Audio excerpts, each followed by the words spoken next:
जो कि बहुत ज्यादा पावरफुल होने के साथ साथ बहुत ही ज्यादा फास्ट भी है। और अगर फ्लैश के टॉप स्पीड की बात की जाए तो फ्लैश अपने टॉप स्पीड में होते हुए लाइट की स्पीड को भी बड़े आराम से ब्रेक कर सकता है और इस तरीके से फ्लैश टाइम में भी ट्रेवल कर सकता है, जैसे इवेंट्स हमने फ्लैश की मूवी के अंदर भी देखे हैं। लेकिन डीसी कॉमिक्स के अंदर फ्लैश के और भी कई सारे पावरफुल वर्जन एग्जिस्ट करते हैं और उन्हीं में से जो वर्जन फ्लैश का सबसे पावरफुल वर्जन है उसका नाम है God of death flash. Flash का ये सबसे पावरफुल वर्जन डीसी कॉमिक्स के अंदर सबसे पहले सामने आया था जस्टिस लीग वॉल्यूम 2 के इशू 44 के अंदर। फ्लैश के इस वर्जन को इतना ज्यादा पावरफुल इसीलिए माना जाता है क्योंकि ये वाला फ्लैश एक प्राइमोर्डियल फोर्स है, और वो इसीलिए क्योंकि इस गॉड ऑफ डेथ फ्लैश का क्रिएशन तब होता है जब डार्कसाइड वॉर इवेंट्स के अंदर डार्कसाइड को हराने के लिए फ्लैश और ब्लैक रेसर एक साथ मर्ज हो जाते हैं। और जब डीसी कॉमिक्स के दोनों ही फास्ट कैरेक्टर्स एक साथ मर्ज हो जाते हैं तब इन दोनों की कंबाइंड पावर से क्रिएशन होता है गॉड ऑफ डेथ फ्लैश का। अगर फ्लैश के इस वर्जन की पावर्स की बात की जाए तो God of death flash literally immortal है, यानी कि इसे कभी भी मारा नहीं जा सकता। साथ ही साथ इसके अंदर ऐसी कमाल की पावर्स हैं कि ये किसी भी कैरेक्टर को सिर्फ टच करके उसकी जान ले सकता है। यहाँ तक कि अगर डार्कसाइड की बात करें तो डार्कसाइड की एंटी लाइफ इक्वेशन भी फ्लैश के इस वर्जन का ज्यादा कुछ नहीं बिगाड़ सकती।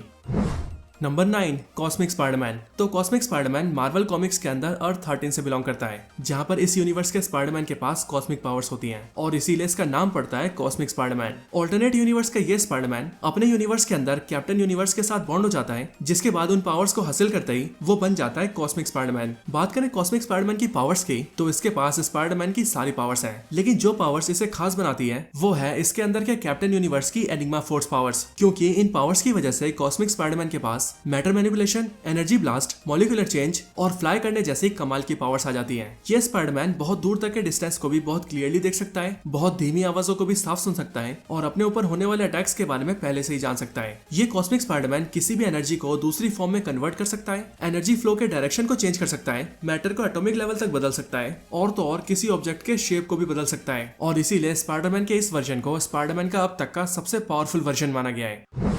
Number 8, Aquaman 1 million. तो एक्वामैन 1 मिलियन को डीसी कॉमिक्स के अंदर एक्वामैन का सबसे पावरफुल वर्जन माना जाता है, और वो इसीलिए क्योंकि एक्वामैन का ये वर्जन पास्ट या प्रेजेंट से नहीं बल्कि फ्यूचर टाइमलाइन से बिलोंग करता है, जहां पर इसकी पावर्स और भी कई ज्यादा एनहेंस हो चुकी है। एक्वामैन का ये वर्जन सबसे पहले सामने आया था डीसी कॉमिक्स के 1 मिलियन स्टोरी लाइन के अंदर, जहां पर हमें पता लगा था कि एक्वामैन का ये वर्जन अपने बेस वर्जन के मुकाबले बहुत ही ज्यादा पावरफुल है। साथ ही साथ ये अपने टाइमलाइन के अंदर एटलांटिस का राजा होने के साथ साथ मर्क्यूरी को भी रूल करता है। और अगर इसकी पावर्स की बात की जाए तो इसके पास एक्वामैन जैसी सारी पावर्स होने के साथ साथ लाइटनिंग को समन करने जैसी पावर्स भी हैं, जिनकी वजह से ये थंडर अटैक्स भी कर पाता है। और तो और ये कुछ मैजिकल पावर्स भी होल्ड करता है, जो पावर्स हमने मेन टाइमलाइन के एक्वामैन के पास कभी नहीं देखी हैं।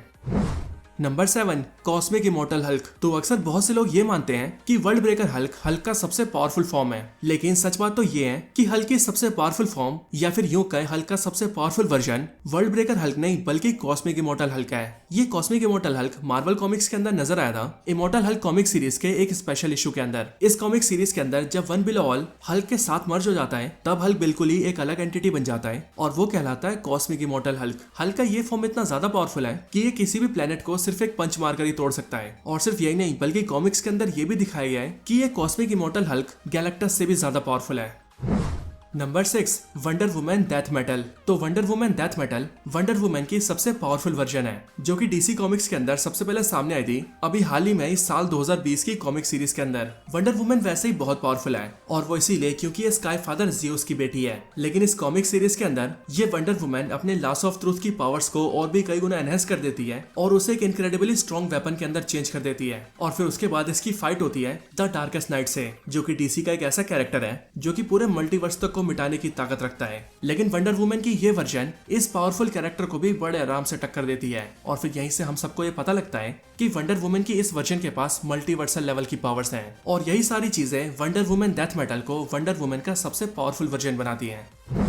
Number 5, black priest doctor strange. तो ब्लैक प्रीस्ट डॉक्टर स्ट्रेंज पूरे मल्टीवर्स के अंदर डॉक्टर स्ट्रेंज का सबसे पावरफुल वर्जन है। दरअसल मार्वल कॉमिक्स के अंदर मल्टीवर्स के कुछ डिफेंडर्स एग्जिस्ट करते हैं जिन्हें कहा जाता है ब्लैक प्रीस्ट, और ये सारे ब्लैक प्रीस्ट मल्टीवर्स का बैलेंस बनाए रखने के लिए टाइम टाइम पर अलग अलग यूनिवर्सेस को डिस्ट्रॉय करते हैं। और डॉक्टर स्ट्रेंज को जब इनके बारे में पता लगता है तब वो इन सारे ब्लैक प्रीस्ट के साथ मिलकर इनकी आई बन जाते हैं और यूनिवर्सेस को डिस्ट्रॉय करने के लिए वो यूनिवर्सेस को ढूंढने में उनकी हेल्प करते हैं। जिसके बाद आगे चलकर डॉक्टर स्ट्रेंज भी ब्लैक प्रीस्ट की पावर्स को गेन कर लेते हैं और फिर ब्लैक प्रीस्ट की पावर्स को हासिल करने के बाद वो बनते हैं ब्लैक प्रीस्ट डॉक्टर स्ट्रेंज। हालांकि डॉक्टर स्ट्रेंज इन ब्लैक प्रीस्ट की हेल्प इसीलिए करते हैं ताकि वो उनसे अपने खुद के यूनिवर्स को बचा सकें और अपनी दुनिया को सेफ रख सकें। बात करें ब्लैक प्रीस्ट डॉक्टर स्ट्रेंज की पावर्स की, तो डॉक्टर स्ट्रेंज का ये वर्जन सिर्फ एक ही वर्ड बोलकर पूरे यूनिवर्स को ही खत्म कर सकता है और इसीलिए ब्लैक प्रीस्ट डॉक्टर स्ट्रेंज का अब तक का सबसे पावरफुल वर्जन है। नंबर